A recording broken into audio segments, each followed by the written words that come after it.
Olá pessoal, muito bom dia, muito boa tarde, muito boa noite. Eu não sei qual horário você está me assistindo. Eu sou a Bindá, dona do canal Curta História. Eu tô aqui para hoje dar mais uma aula para vocês. E hoje o assunto vai ser Egito e Mesopotâmia. Nós vamos trabalhar as regiões crescente e fértil. A gente vai entender aí que o Egito e a Mesopotâmia ocupam o que a gente chama de crescente fértil, que é chamado de berço das civilizações, segundo os livros de história, segundo os historiadores. Por quê? Foi ali que começaram a surgir os primeiros indícios de escrita. Então nós vamos começar a trabalhar com Mesopotâmia. E essa musiquinha que eu vou cantar agora é a música que é ligada à Mesopotâmia, importante para vocês, para que vocês decorem a matéria, beleza? Então vamos lá, ó. Ih, eu esqueci da história da Mesopotâmia. Ah, lembrei. Mesopotâmia, terra entre rios. Um deles é o Tigre e o outro é o Frates. Hades, centralização do seu poder na mão de imperador ou então rei. A escrita era cuneiforme, o estado independente e politeísta. Olhando para o mapa eu sou capaz de ver a lua crescente e fértil para florescer. Agricultura, olhando para o mapa eu sou capaz de ver a lua crescente e fértil para florescer. Agricultura, Mesopotâmia. Então, gente, essa música é o Jorge, eu já sei, vocês não conhecem ela, essa música é muito velha, eu sei disso, ela é de uma novela chamada Salve Jorge, mas eu resolvi colocar ela aqui para que vocês entendam as principais características dessas civilizações. Primeiro, Mesopotâmia é considerada, o nome Mesopotâmia, que hoje é o atual Iraque, era conhecido como terra entre rios. Quais eram os rios? Tigre e Eufrates. Uma outra característica importante das civilizações primitivas é o politeísmo, ou seja, a crença em vários deuses. E um outro fator importante dessa civilização foi das civilizações mesopotâmicas, enrolei aqui, mas falei, é a civilização suméria, que foi a primeira forma de escrita. Eles pegavam argila e com cunhas eles desenhavam na argila amolecida ainda formas que davam ali a sua comunicação, a sua primeira forma de escrita, então é a escrita cuneiforme, beleza? E a transição aí do que a gente chama de pré-história para a história. Dentre as civilizações, nós estudamos algumas civilizações importantes. Nós vamos lembrar, então, dos sumérios, pela sua primeira forma de escrita. Nós vamos lembrar também dos acádios, que foi conhecido pelo Sargão II, aquele rei responsável por o quê? Criar um estado forte, começar a invadir e dominar aqueles territórios, matando ou escravizando as populações que eram sobreviventes. Isso era uma máxima dentro dessas primeiras civilizações. Eles mais fortes ficam com a terra e os mais fracos se subordinam a ele como escravos, beleza? Nós vamos ter, então, sumérios, acádios, aí vai ter um primeiro império aí babilônico, que vai ter aí o conhecimento da população, que vai ter as primeiras formas de leis escritas, que é tido como olho por olho, dente por dente, olho por olho, dente por dente, lei do talião, que é a lei do quê? Se você cometer um crime, a sua punição vai ser igual peso a sua punição sobre o crime que você cometeu. Então ali, a lei do talião, ela era bem severa. Eu não sei se ela era bem severa ou se ela não era muito utilizada, porque as pessoas tinham medo de cometer um crime e serem penalizadas pelo crime cometido, coisa que hoje em dia às vezes é difícil, às vezes não tem, né? Às vezes a pessoa fala, tá tudo bem, Então o que acontece? Naquela época, o olho por olho, dente por dente, a lei do talião, ela foi muito importante no primeiro Império Babilônico para estabelecer uma ordem, beleza? Outras civilizações importantes aqui vão ser os assírios, também populações voltadas para a guerra, inclusive foram responsáveis por construir a primeira catapulta, tá, gente? E o último império, não menos importante, aquele império que eu falei do Nabucodonosor II, inclusive ele tá na Bíblia. Ele é tido como um homem bravo, né, forte, mas eu acho ele fofo nesse período da história, porque ele faz uma coisa legal, uma das 7 maravilhas do mundo antigo, que está os jardins suspensos da Babilônia. Então nós temos aí uma grande gama de populações que...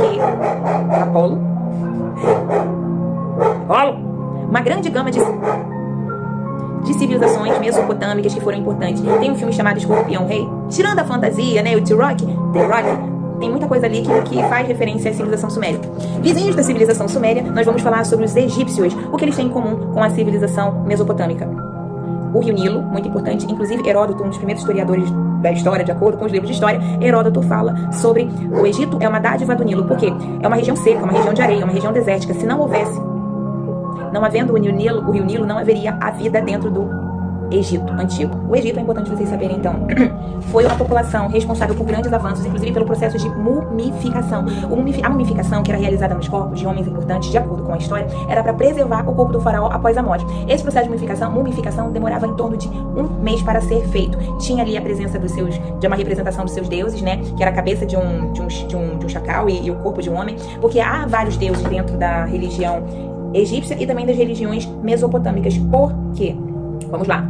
Eles não tiveram contato com a presença de um único Deus. Então eles, nesse processo, os deuses do Egito antigo vão ser politeístas, vários deuses, e esses deuses vão assumir uma característica. A característica deles é a característica zoomórfica, ou seja, metade animal, metade humano, tá bom? Então os deuses no Egito Antigo assumiam essa ideia de antropozoomórficos. Lembrando também que o faraó é considerado um deus vivo, mas ele tinha a sua estrutura, ele na sua estrutura física ele era considerado deus para aquela sociedade, ele tinha direitos a regalias, era diferente, tudo era em torno do faraó. O faraó, ele vai ser tido não apenas como um monarca dentro de um governo teocrático, um governo que une Deus e religião com a estrutura política, teocracia, Deus, Deuscracia, poder. Então, o faraó vai assumir aí diversas importâncias e diversas lideranças dentro da comunidade egípcia. Ele é tido como a reencarnação de um Deus vivo, então ele é muito importante. Um dos faraós importantes que tem dentro da história do Egito é o rei Menes, e o rei Menes foi responsável pelo quê? A unificação do Alto e o Baixo Egito, da coroa branca com a coroa vermelha. Então esse rei Menes, ele inaugura aí um processo em que há a unificação do Estado egípcio. Uma curiosidade para vocês, os conhecimentos medicinais, o conhecimento de muito há ainda a se descobrir sobre a civilização egípcia, é uma civilização acima da média, porque com toda a sua cultura milenar, todo o passado, ainda há estruturas que permanecem intactas, como a própria esfinge ou como as próprias pirâmides, que eram estruturas até então conhecidas pelos historiadores para guardar o corpo do faraó morto. Culturalmente, historicamente, a história do Egito é dividida em 3 períodos: Antigo, Médio e Novo Império. Não vou cobrar a vocês datas, vocês sabem que eu não cobro datas. O Egito também passou por um processo também de apenas um deus, né, Ramsés, só que isso foi posterior, ao longo de todo o período da história do Egito, do esplendor do Egito, eram reis, que eram faraós, que eram tidos como um dos deuses, que era tido como a reencarnação do Deus, mas eles sempre tiveram esses símbolos, essa simbologia com o misticismo. Uma coisa importante é que eles acreditavam não que o faraó pudesse retornar ao corpo de origem. Eles preservavam o corpo do faraó, preservavam ali suas riquezas dentro das pirâmides. Mas, além disso, eles mumificavam, inclusive, gatos que eram tidos como animais sagrados. Eles tiveram várias contribuições na matemática, eles tiveram contribuições dentro da geometria, com as criações que eles fizeram, inclusive, são hoje expostas até hoje. A religião deles era politeísta, porque eles acreditavam na crença de vários deuses, como as civilizações antigas faziam. Essa civilização tinha uma coisa diferente. Para que não houvesse divisão, ruptura, os casamentos aconteciam dentro das próprias famílias. Por exemplo, a faraó Cleópatra, ela se casou com o próprio irmão para que a dinastia permanecesse na mesma família.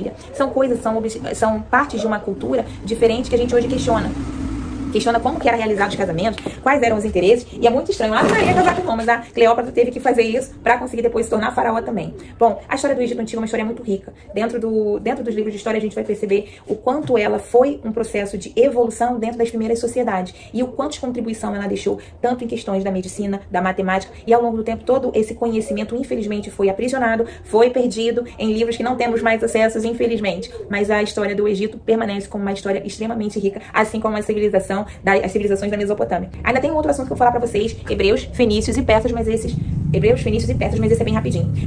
Vamos começar então pelos hebreus. Os hebreus eram uma civilização que não tinha um território, uma terra. Então eles buscavam uma terra prometida. Então houveram personagens importantes dentro da história dos judeus que se confundem com a própria história, com o surgimento das civilizações. Por exemplo, dentro dos primeiros 5 livros da Bíblia, que também é a Torá, o livro sagrado dos judeus, há a história do povo judeu, a sua busca pela terra prometida. Figuras importantes como José do Egito, como Abraão, como Moisés. O Abraão, por exemplo, ele vai ser o responsável pelas 12 tribos que vão descender deles, que são os hebreus. O povo judeu, ou o povo hebreu, é descendente de uma família, da família dos descendentes de Abraão. Outra figura importante foi o José. José, um dos filhos, ele foi um dos irmãos, ele foi vendido pelos seus irmãos, e ele foi vendido como escravo pelos seus irmãos. E ele tinha sonhos, ele tinha intuições fortíssimas. Então ele acabou sendo vendido, e dentro do Egito ele acabou construindo ali uma história importante. Ele se tornou uma pessoa influente, e olha que legal, o José do Egito era uma pessoa tão elevada que ele, ao invés de ficar com raiva dos irmãos por terem vendido ele como uma espécie de escravo, né, ter sacrificado ele chama seus irmãos para compartilhar ali, para poder ajudar. Só que eu fico imaginando lá os irmãos, né, do José lá. O José tá se achando lá, metido.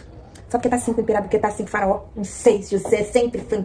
Porque eu acredito, eu gosto de contar essas histórias assim, só pra poder descontrair. Mas realmente, José do Egito foi uma pessoa importante, principalmente porque ele tinha um dom de conseguir interpretar ou de ter visões acima do esperado. Talvez por isso ele tenha sido vendido pelos irmãos. Pronto, falei, eu acho, hein. Outra figura importante dentro da história dos judeus vai ser a figura de Moisés, que vai ser adotado. Ele vai depois descobrir sua origem judaica e vai levar o povo, né, ele vai receber a tábua com os 10 mandamentos e vai guiar durante 40 anos o povo até a terra prometida. E essa é a história dos judeus, que tem a terra prometida ali nas regiões que são tidas como as regiões sagradas, ali esse território do Oriente Médio, que também é um território que vive em conflito até hoje por parte dos palestinos, e também é considerado um território sagrado para os cristãos, porque foi o território onde Jesus viveu ao longo da sua história ali, o sacrifício e tudo mais. O que acontece é que Jesus é de origem judaica também, só que os judeus, eles não veem a figura, a imagem de Jesus como o Filho de Deus, como o Messias, e isso causa às vezes conflitos entre cristãos e judeus, e também o conflito entre o povo islâmico, que também não comunga da ideia do Deus ter a nomenclatura Deus, nem ser ou parecer com a imagem de Jesus, porque para eles é Alá e Maomé Maomé, o profeta, e Alá, o seu Deus. Então, para poder entender aí como que fica aquela região tão conflitante. Beleza? Tem mais 2 assuntos. Eu vou falar para vocês ainda sobre os fenícios. Os fenícios, eles foram conhecidos como os povos do mar. Os fenícios, eles eram muito importantes porque os fenícios, eles eram responsáveis pela venda. Eles não eram bons em agricultura como a maioria das populações antigas. Então, eles faziam comércio. Eles aproveitaram... Sabe aquela população, se tem limões, faça uma limonada? Eu acredito que... Eu vejo os fenícios muito dessa maneira. Os fenícios, então, aproveitavam as árvores de cedro que eles tinham e produziam embarcações. E começavam a vender ao entorno ali a púrpura. A cor púrpura, que era retirada de um animal marinho. Motinha. Meu estúdio precisa de uma acústica. Então, a púrpura, que era utilizada, ela era retirada de animais marinhos para poder serem vendidas, comercializadas. O que acontece é que essa civilização tão rica, tão próspera, os fenícios, eles eram acima da média. Eles, infelizmente, foram exterminados na guerra contra os romanos, que tomaram territórios deles. Uma civilização tão rica, comerciante, uma civilização maravilhosa, acabou se perdendo por uma civilização que tinha uma intenção de ampliar território, conquistar mais territórios com um exército forte. A civilização fenícia, ela acabou sendo exterminada pelas guerras púnicas promovidas pelo Império Romano, quando eles começaram a avançar o território. Analisando, falando sobre o Império Persa, o Império Persa ele foi responsável pela dominação de grande parte de territórios como a Síria, Egito, até a Ásia Menor. Por quê? Construíram um império forte, um império administrativo e estabeleciam que as religiões dominadas por eles tinham que pagar impostos.